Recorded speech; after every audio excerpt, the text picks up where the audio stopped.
because I had to see Bros. Because I had to see Bros, you now have to watch Quantum Leap. Yeah.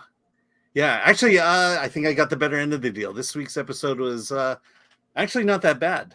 And I will say not that bad. Okay, so tell us, this is episode 3 of Quantum Leap. Right. You kind of lost a bet. No, I lost the bet. You lost the bet. You definitely lost the bet. I definitely lost the bet, but tell us. I actually had an okay time watching episode 3 of Quantum Leap. I think, my biggest complaint was that it was, the show is kind of split between, Ben here going on his adventure, dropping himself into a body of another person, trying to right what once went wrong.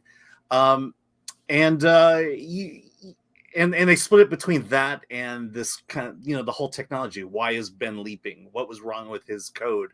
What does Al's daughter have to do with this? And this one definitely leaned more toward the more traditional episode. He leaps into the body of a boxer. In the timeline, the boxer loses the fight in like 2 rounds and loses a championship fight in 2 rounds. And then he goes off into obscurity. And so he has to figure out how to do it.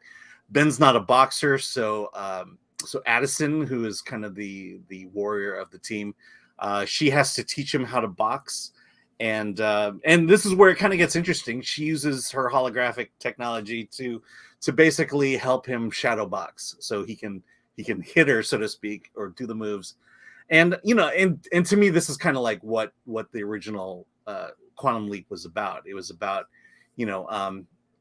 Ben having to figure out how to get through this puzzle to where he can ultimately leap. And so I would say instead of spending half the time doing that, they spend about 80% of the time, and then a little bit of time dealing with what Al's daughter is doing. There's kind of a conspiracy going on there, which actually I'm starting to find kind of interesting.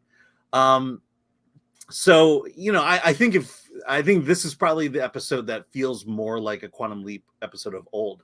Now, I have gone back and I should stop doing this, but I went back to the comments of the Quantum Leap video we posted a while ago. And, I don't know that I'm in the minority position, but, I always felt like Quantum Leap was about Sam leaping into, or whoever leaping into the body of someone else, trying to figure out where their life went wrong, put it right, and then leap again. And to me, that was the series. It was like Gilligan's Island. You were less concerned about the Gilligan and the gang getting off the island, but it was about that adventure. And I'm finding a lot of people are not in that camp, and that they do like the backstory. They do like the idea of what's going on. Where I could more or less care less about it.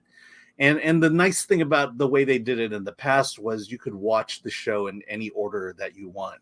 You could watch an episode and not care what season it was or what episode it was. And so, yeah, that's kind of where most of the criticisms I see about, my take on Quantum Leap. The other thing I'll add is what made the original great, I think, was just Sam and Al itself, Scott Bakula, Dean Stockwell.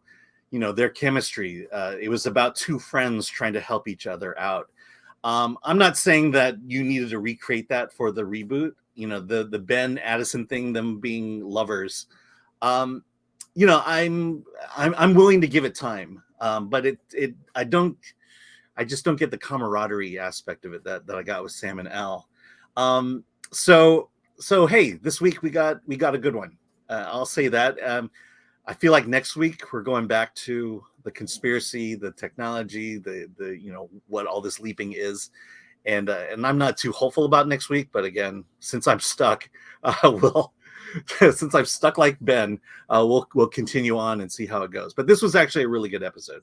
I enjoyed it. But it took like 3 episodes to get them get started. I feel like these modern television is, and look, I watched Andor today. We should talk about Andor because I haven't seen it yet, but yeah, I have seen it. Okay, so we'll talk about it, but they don't know how to grab you at the beginning. Mm-hmm.